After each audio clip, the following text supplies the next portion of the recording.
Hello everyone, welcome to CGPSC daily answer writing. आज है 5, 6 और 7 मार्च के जितने भी क्वेश्चन है वो हो सकते हैं। Everybody has a long weekend. आशा करता हूँ कि आप सबने बहुत अच्छा वीकेंड बनाया होगा। आज आ गया है मंडे और एक बहुत लंबा हफ्ता है, तो आप प्लान कर लीजिए आपको कौन सी चीज़ें करनी है। और उसके बाद जो संडे है, तब तक संडे है या सैटरडे है, तब तक अपने पूरे टारगेट आपको कंप्लीट कर ले रहे हैं। यार जो हफ्ता है ये बहुत टेस्ट सीरीज़ वाला हफ्ता होने वाला है। तो मैं जो पर्सनल स्ट्रैटेजी फॉलो करता था मंडे, ट्यूसडे, वेडनेसडे और थर्सडे, यहाँ पे बेसिकली मैं थ्योरी पढ़ता था। फ्राइडे सैटरडे आंसर राइटिंग होती थी और संडे को जाके मैं वो टेस्ट देता था और रिव्यू करता था चीज़ों को। तो अगर आप बिगनर है तो आप ट्राई कर सकते हैं कि मंडे से लेके फ्राइडे तक आप रट लीजिए जो भी चीज़ें। सैटरडे डेडिकेट करिए आप पास्ट ईयर क्वेश्चन के एनालिसिस पे और ट्राई करिए जितना हो सके उतनी आंसर राइटिंग करने का, और उसको रिव्यू करते रहिए कि इसमें क्या और चीज़ें बेटर हो सकती थी। आगे चलते हैं। कितने क्वेश्चंस हैं, लाइंस है, ये बता दिए। ऐसे 2 mark, 4 mark, 8 mark, 10 mark, 15 mark के लिए जितने नंबर ऑफ़ लाइंस अलॉटेड है वो यहाँ पे बता दिए हैं। अब देखते हैं 5, 6 और 7 मार्च के करंट अफेयर के बेसिस में कौन से अच्छे क्वेश्चंस बन सकते हैं। पहला क्वेश्चन ये बन रहा है, नक्सल प्रभावित एक गांव था जिसे वापस बसाया गया है, इसलिए जो नक्सल अफेक्टेड एरियाज़ है फिर से न्यूज़ में है। तो इसे देखते हैं कौन सा एक सेंसिबल क्वेश्चन बन सकता है। Right about the schemes being run by the state government exclusively for Naxal affected areas of Chhattisgarh. State government की जितनी भी स्कीम्स है जो स्पेसिफिकली नक्सल अफेक्टेड एरियाज़ के लिए चलाई जा रही है उनके बारे में आप लिखिए। इसमें आप ये नहीं लिखेंगे कि ट्राइबल एरियाज़ के लिए कौन सी बनाई जा रही है। फॉर एग्ज़ाम्पल मान लीजिए छत्तीसगढ़ का मैप है और यहाँ पे आपने बता दिया कि सरगुजा में ये चलाई जा रही है, ये यहाँ चल रही है, ये मत दिखिए कि ट्राइबल एरियाज़ को नहीं पूछ रहा है। वो बोल रहा है नक्सल अफेक्टेड कितने एरियाज़ हैं और उसमें जो स्कीम्स है जो डेडिकेटेडली नक्सल अफेक्टेड एरियाज़ के यूथ्स के लिए, चिल्ड्रन के लिए, उनके हेल्थ या एजुकेशन के लिए जितनी भी स्कीम्स रन की जा रही है वो बताइए आप। नेक्स्ट देखते हैं पेपर 5 का एक क्वेश्चन है, what is GST council, right its function. 4 number में इसको लिख दीजिए, जीएसटी काउंसिल क्या है, उसके विभिन्न कार्यों के बारे में बताइए। ठीक है, इतना काम कर लीजिए। अब कल के क्वेश्चन देखते हैं। फ्राइडे को क्वेश्चन दिया गया था, 2 15 मार्क के क्वेश्चन दिए गए थे और जो मुझे लगता है कि एससे ओरिएंटेड आपके क्वेश्चंस थे। तो इनके कुछ ना कुछ पैराग्राफ आपको हमेशा यूज़ करने के लिए मिलते रहेंगे एसेज में। देखते हैं क्या क्वेश्चंस थे। पहला क्वेश्चन था, what are the steps taken by the state government against addiction और नशाखोरी इन छत्तीसगढ़, 15 नंबर का। दूसरा क्वेश्चन था, explain the current status of anaemia and malnutrition among children of Chhattisgarh and what are the steps taken by the state government for addressing the issue. तो आप देख सकते हैं कि ये जो क्वेश्चंस है बहुत ही ब्रॉड क्वेश्चंस है, ओपन एंडेड क्वेश्चंस है और एक मिक्सचर ऑफ करंट अफेयर और स्टैटिक और थोड़ा सा प्रेजेंटेशन की एबिलिटी, इससे आपको अच्छे नंबर्स मिल सकते हैं। देखते हैं कौन से पर्टिकुलर क्वेश्चन हमको देखने को मिले थे। सबसे पहले देखिए रोशन जांगड़े जी का पर्टिकुलर आंसर है जो मैंने देखा है यहाँ पे। तो इसमें बताया कि छत्तीसगढ़ राज्य सरकार द्वारा नशाखोरी के विरुद्ध किए जाने वाले प्रयासों का उल्लेख करें। ये पर्टिकुलर क्वेश्चन है। इसमें कीवर्ड्स क्या है, नशाखोरी के विरुद्ध और क्या है, राज्य सरकार, प्रयासों का उल्लेख। देखिए सबसे पहले इन्होंने स्टार्ट किया है जो कि मेरे हिसाब से बहुत ही अच्छा इंट्रो है कि ministry of social justice and empowerment और एम्स की एक रिपोर्ट है। इसके अकॉर्डिंग ऐसा है कि इसमें जो अल्कोहल कंजप्शन है छत्तीसगढ़ में that is highest in India. तो यहाँ पे जितनी भी चीज़ें हैं अगर आप करंट अफेयर से स्टार्ट करते हैं तो नेचुरली एक डिफरेंट अप्रोच मिलता है आपको। जैसे आपने यहाँ पे बता दिया कि इस प्रकार से आपने करंट अफेयर ऐड किया है, तो एग्जामिनर जब क्वेश्चन में घुसता है तो उसको ये रियलाइज़ हो जाता है कि इस बंदे ने न्यूज़पेपर फॉलो किया है और वो रिलेट कर सकते हैं। ठीक है, क्योंकि अल्कोहल बैन एक बहुत ही ज्वलनशील मुद्दा रहा है और इस पर बहुत सारे डिबेट एंड डिस्कशन हुए हैं और अभी भी इसमें गवर्नमेंट ने भले ही अभी इंटेंशन दिया है लेकिन अभी कोई पॉलिसी फॉर्म नहीं हुई है। और जब भी कोई चीज़ पॉलिसी वाले स्टेज में होती है तो उसमें बहुत सारे स्कॉलरली, एकेडमिक और इकोनॉमिक डिबेट्स होते हैं। तो पहला इन्होंने इंट्रो दे दिया है कि इस पार्ट से, उसके बाद इन्होंने कुछ स्टेप्स बताए, समितिज़ बताई है, सेल बताया है, लाइसेंस बताया है, नशा मुक्ति होती है भारत माता वाहिनी। इसका क्वेश्चन मैंने पूछा था। इससे यही फ़ायदा होता है कि अगर आप जीएस में किसी चीज़ का आंसर दे चुके हैं तो नेचुरली वो चीज़ आपके आंसर्स में वापस आती है। फॉर एग्ज़ाम्पल कुछ दिनों पहले मैंने आपको पूछा था कि भारत माता वाहिनी का आप बता दीजिए, 2 नंबर में पूछा रहा होगा या 4 नंबर में पूछा रहा होगा, मुझे एग्जैक्टली याद नहीं आ रहा है।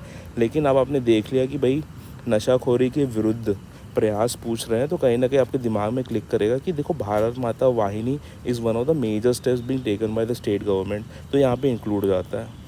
इसको इन्होंने यहाँ पर ओवर एक्सप्लेन कर दिया थोड़ा सा, जो मेरे हिसाब से इनको नहीं करना चाहिए था, क्योंकि लाइन थोड़ी सी बर्बाद हो गई है। लेकिन और more or less this is adds dimension to your answers. नीचे देखते हैं प्रशासन की कुछ कुछ बातें हुई हैं, और यहाँ पे जो पर्टिकुलरली चल रहा है ना चीज़ें, जैसे रहे लास्ट पैराग्राफ में हमने देख लिया कि शराबबंदी नशा मुक्ति समाज के लिए अति आवश्यक है। ये इस कंक्लूजन थोड़ा सा ज़्यादा बड़ा हो गया है, तो इसका रिक्वायरमेंट नहीं थी। मेन जो बॉडी है यही होनी चाहिए थी और इसी पे चीज़ें बननी चाहिए थी। जो मेरा जो पर्सनल रिव्यू है इनके आंसर्स के लिए वो ये है कि आप लाइंस को काउंट करिए और इंट्रो को शॉर्ट रखिए, ठीक है। क्योंकि मेन जो मुद्दा चल रहा है ना वो इसी बीच में यहाँ पे चल रहा है कहीं। इसमें अगर आप थोड़ा सा ज़्यादा लाइंस अगर इंट्रो और कंक्लूजन के लिए खाएंगे तो आपका जो मेन जो कंटेंट होता है वो कहीं ना कहीं कॉम्प्रोमाइज़ होता है। ओवरऑल मुझे गुड आंसर लगा, एंड यही रीज़न है कि यहाँ पे मैंने इनको 8 नंबर दिए 15 में। इनका नेक्स्ट आंसर देखते हैं। ओके, नेक्स्ट इनका जो क्वेश्चन है, छत्तीसगढ़ में कुपोषण एवं अनीमिया की वर्तमान स्थिति क्या है। कुपोषण अनीमिया वर्तमान स्थिति, इसमें थोड़ी सी डबिंग मिस्टेक है मेरे हिसाब से, क्योंकि मैंने चिल्ड्रन के बारे में पूछा था इंग्लिश वाले वर्जन में। तो हिंदी में जब भी आप डबिंग कर रहे हैं तो इन कीवर्ड्स का ध्यान रखिए। और साथ ही साथ पेपर 1 का जो एक डबिंग सेक्शन होता है जिसमें आपको हिंदी टू इंग्लिश या इंग्लिश टू हिंदी आपको लिखनी पड़ती है, तो वो वाले जो सेक्शन है उसकी प्रैक्टिस आप यहीं से करेंगे। कि देखिए इसमें इंपॉर्टेंट कीवर्ड है चिल्ड्रन के बारे में, और इस वक्त राज्य सरकार द्वारा क्या क्या प्रयास किए जा रहे हैं ये पर्टिकुलर चीज़ आपको बतानी है। अब देखते हैं क्या क्या चीज़ें हैं इसमें। नेशनल फैमिली हेल्थ सर्वे के डेटा दिए इन्होंने यहाँ पे, ठीक है। तो ये जो डेटा है अगर इसको आप ग्राफ से रिप्रेजेंट करते हैं कि यहाँ पे ऐसा हुआ था, यहाँ से बढ़ गई क्वांटिटी, या फिर मान लो इस टाइप से ग्राफ बनता है कि घट गई क्वांटिटी। जैसे यहाँ पे वजन त्योहार के अनुसार प्रदेश में लगभग इतने बच्चे कुपोषित है, तो इसको अगर आप परसेंटेज में ऐसा रिप्रेजेंट कर पाते तो ये आपका जो प्रेजेंट स्टेटस है उसमें आपका करंट अफेयर भी आ जाता, डेटा भी ऐड हो जाता और कहीं ना कहीं प्रेजेंटेशन भी ऐड हो जाता। तो मुझे लगता है इस चीज़ को ग्राफ से बहुत अच्छे से रिप्रेजेंट किया जा सकता था। तो instead of writing 4 lines you must have focused on writing 4 lines but at the same time giving graphs for things, ठीक है। यहाँ पे अगर आप ग्राफ देते तो ज़्यादा अच्छा लगता है आंसर। प्रयास तो कॉमन है, जो आप लिखे हैं, सुपोषण अभियान ठीक है, fortified rice, ready to eat, Mukhyamantri Haat बाज़ार, बाल संदर्भ योजना। अब देखिए यहाँ पे जो आपने लिखा है कंटेंट, अर्थव्यवस्था में सुधार हेतु 61 वनोपज में MSP प्रदान करना, देखिए इसकी ज़रूरत नहीं है कुछ, ठीक है। ये अगर ट्राइबल डेवलपमेंट होता या ट्राइबल चिल्ड्रन के स्पेसिफिक माल न्यूट्रिशन से रिलेटेड कोई चीज़ होती तो it would have been good to place it here. लेकिन अभी मुझे लगता है कि इसको प्लेस करने का कोई सेंस बनता नहीं है, तो इसको आप अवॉइड कर सकते थे। साथ ही साथ हाल ही में जारी रिपोर्ट के अनुसार प्रतीत होता है कि सुधार हेतु प्रयास कर रही है जल्दी, ये इंट्रो में आप डाल सकते थे मेरे हिसाब से, क्योंकि अगर यहाँ पे इंट्रो में डलता ना तो ज़्यादा अच्छा इम्पैक्ट होता चीज़ों का। तो ये वाले क्वेश्चन से मैं उतना ज़्यादा सेटिस्फाइड नहीं हूँ, तो I will give you around 7 marks out of 15, ठीक है। इसमें आप ग्राफिकल रिप्रेजेंटेशन कर सकते थे यहाँ पे, और साथ ही साथ इन चीज़ों को बहुत ज़्यादा अच्छे से अरेंज कर सकते थे पहले लाइन में कीवर्ड्स देके। फॉर एग्जांपल फोर्टिफाइड राइस, फिर इसके बाद इसके आगे लिख सकते थे, यहाँ पे फोर्टिफाइड राइस लिखते, फिर लिखते कि 10 आकांक्षी जिलों में वितरण किया जा रहा है। तो इस प्रकार से अगर सिमेट्री दिखती ना तो it would have been easy, ठीक है। तो आपके लिए मेरे टिप्स यही है कि जो आप लिख रहे हैं बहुत अच्छा लिख रहे हैं, इंट्रो और कंक्लूजन ज़्यादा लंबा देने की ज़रूरत नहीं है, ठीक है। कुछ 1 लाइन का या फिर 2 लाइन का आप इंट्रो कंक्लूजन दे दीजिए, डेट्स इट। और सिमिलरली यहाँ पे भी वही चीज़ है कि आपने बहुत ज़्यादा बड़ा इंट्रो दिया है, बहुत बड़ा कंक्लूजन दिया है, एक लाइन करिए, बाकी जो मेन पोर्शन है उसको ज़्यादा डील करिए। यही है, अच्छा प्रयास था। और ये PDF आपने सबसे पहला डाला था ग्रुप में, तो अब मैं ऐसे आदत डाल रहा हूँ कि जो सबसे पहले PDF है उसको मैं रिव्यू करता हूँ, और दूसरी जो सबसे ज़्यादा लाइक्स वाली जो PDF होती है उसको मैं रिव्यू करता हूँ। रश्मि बघेल जी का ये पर्टिकुलर आंसर है, लेकिन सबसे पहले तो इनकी हैंड राइटिंग अच्छी है, ठीक है। दूसरा ये है कि इन्होंने यहाँ पे इंट्रोड्यूस किया है करंट अफेयर से, जो कि डिसेंट है। यहाँ पे उन्होंने स्केल का यूज़ किया है जो मैंने बोला था, और यहाँ पे इन्होंने ग्राफ बनाया, तो यहाँ पे ईजी है देखना। देखिए इसमें अगर आप दिखा रहे हैं ना बढ़ रहा है घट रहा है, तो एक बार एरो डालने की आदत डालिए, क्योंकि उससे ज़्यादा इम्पैक्ट होता है। क्योंकि ये ऑब्वियस है कि ये छोटा है और ये बड़ा है, लेकिन यहाँ से एरो डलता है ना, तो कहीं ना कहीं आपको लगता है कि हाँ, कि यहाँ पे बढ़ रही है चीज़ें, घट रही चीज़ें, इससे ध्यान आकर्षित होता है एग्जामिनर का।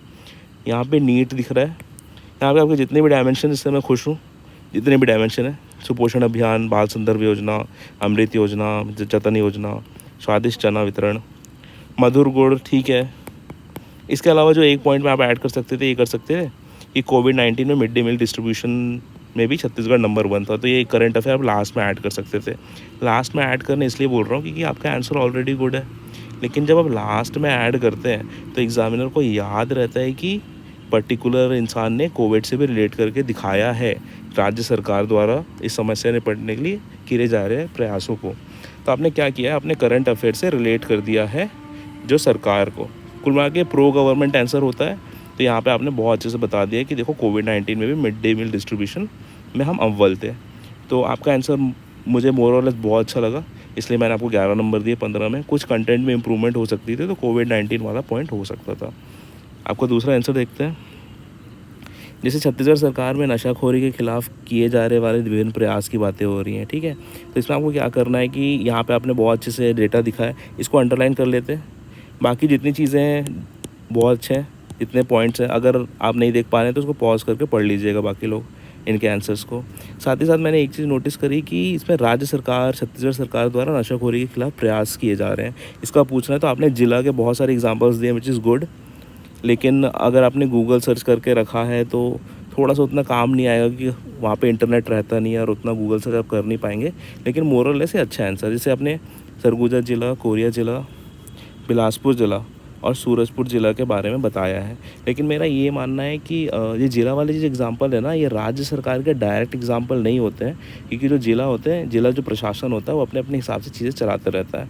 लेकिन मोरल ऐसे अच्छे आंसर्स थे। इसमें कुछ इंक्लूड करना होता मुझे तो मैं अल्कोहल बैन की बात करता कि जो प्रेजेंट पॉलिटिकल रिजाइम है इसके इलेक्शन मैनिफेस्टो का एक मेजर पार्ट है अल्कोहल बैन। उसके बाद दूसरा गुलाबो गैंग, जो महिलाएं होती हैं पिंक साड़ी पहन के सर्वे करती है, सर्वेलेंस करती है, विजिलेंस करती है नशाखोरी से रिलेटेड। उसके बाद एक येलो लाइन कैंपेन है जो कि जो युवा हैं उनको नशे वाली आदत में जाने से रोकते हैं। उसके बाद इसकी मॉनिटरिंग बता सकते हैं। For example over the counter बहुत सारे नशे वाले जैसे बोनफिक्स हो गए या डिफरेंट टैबलेट्स हो गए, वो जो स्लम के बच्चे होते हैं, जो रैक पिकर होते हैं, कचरा बीनने वाले होते हैं, उनको बहुत ही ईजिली अवेलेबल होता है। लेकिन क्या है कि इनको रेगुलेट करने के लिए पुलिस बीच में रेड मारते रहती है, तो ये भी आप मेंशन कर सकते हैं। ये सब बिहेवियरल चीज़ है। अल्कोहल बैन हो गया, गुलाबो गैंग हो गया, मॉनिटरिंग हो गई ओवर द काउंटर ड्रग्स की, तो ये सब बहुत ही बिहेवियरल पॉइंट है। बाकी मोरलेस आपने बहुत अच्छे से रिप्रेजेंट किया है चीज़ों को, एंड इसमें मैंने आपको अच्छे नंबर दिए हैं 11 में 15। अब बात होती है कि कंसिस्टेंसी की। आपके आंसर्स बहुत अच्छे हैं, नो डाउट, लेकिन क्या आप यही सेम स्पीड 46 क्वेश्चंस में मेंटेन कर पाएंगे क्या आप 15 नंबर में इतना ज़्यादा कंटेंट दे रहे हैं जो वर्ड लिमिट से ज़्यादा है, तो इसके कारण क्या आपके क्वेश्चंस छूट जाएंगे क्या? तो आपको नीटनेस और स्पीड के पीछे आपको बहुत अच्छे से बैलेंस करना है, क्योंकि जैसे अभी यहाँ पे 2 क्वेश्चन है, एग्ज़ाम हॉल में 46 क्वेश्चन रहेंगे, ठीक है, और टोटल दिन में आपको 92 क्वेश्चन लिखने हैं जीएस वाले पेपर्स के दिन। तो क्या आप इतनी जो नीटनेस है, इतना जो स्केल से ड्रॉ करना है, प्रेजेंटेशन है, अंडरलाइन है, क्या आप इसको मेंटेन कर पाएंगे? कभी भी आपको 2 क्वेश्चन के हिसाब से नहीं देखना है अपने आंसर्स को। परफेक्ट आंसर्स एक्सिस्ट नहीं करते हैं। जो भी ज्ञान आपको पता है, जो भी चीज़ आपको आती है, आपको बस यही करना है कि उसको कम टाइम में एफिशिएंट तरीके से कैसे आप प्रेजेंट कर सकते हैं। तो परफेक्शन और कंप्लीशन के बीच में बैलेंस होना चाहिए, and always think about 46 question. उसके बाद अगर स्पीड स्लो है तो आप अडेप्ट कर लीजिए चीज़ों से, और वर्ड लिमिट ही आपका बेस्ट फ्रेंड है। आप वर्ड लिमिट अगर आपने फॉलो कर लिया तो मान के चलिए कहीं ना कहीं आपका आंसर्स क्लियर हो जाएंगे, पेपर कंप्लीट हो जाएगा। और पेपर कंप्लीट करना is always a better option then writing perfect incomplete paper, ठीक है। अगर आपने 46 क्वेश्चन के 46 क्वेश्चन अटैम्प्ट किए हैं एवरेज स्टैंडर्ड से, और अगर आपने 40 क्वेश्चन लिखे हैं एकदम परफेक्ट, तो मैं बता के चल रहा हूँ कि जो 46 वाले जो क्वेश्चन अटैम्प्ट किया है ना जिसने, इसको ज़्यादा नंबर मिलने वाले हैं।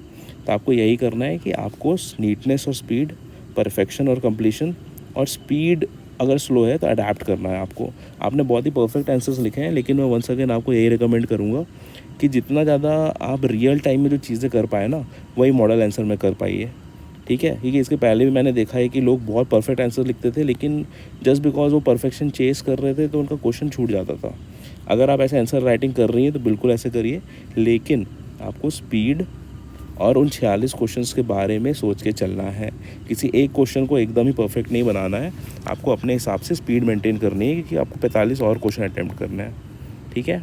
तो आज के हमारे जो पर्टिकुलर सेशन है इससे हमने सीखा कि किस प्रकार से आप ग्राफिकल चीज़ों को रिप्रेजेंट करेंगे, जैसे ग्राफ है जहाँ पे बना सकते हैं, जो करंट का जो एग्जांपल उससे रिलेट करेंगे, और परफेक्शन के साथ साथ अगर आपकी स्पीड और कंप्लीशन हो रहा है तो that is the best combination. बस इन्हीं सब चीज़ों का ध्यान रखिए।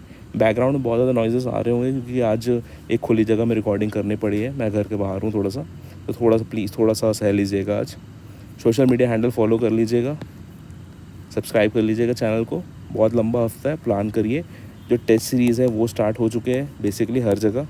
सीरियसली दिए टेस्ट सीरीज़ को, ट्राई टू टॉप इट। और अगर आप टॉप करते हैं कोई एग्ज़ाम को तो प्लीज़ शेयर करिए उसके PDF को ग्रुप में, बड़े बड़े कैपिटल लेटर्स में लिख के। मैं ट्राई करूँगा रिव्यू करने का।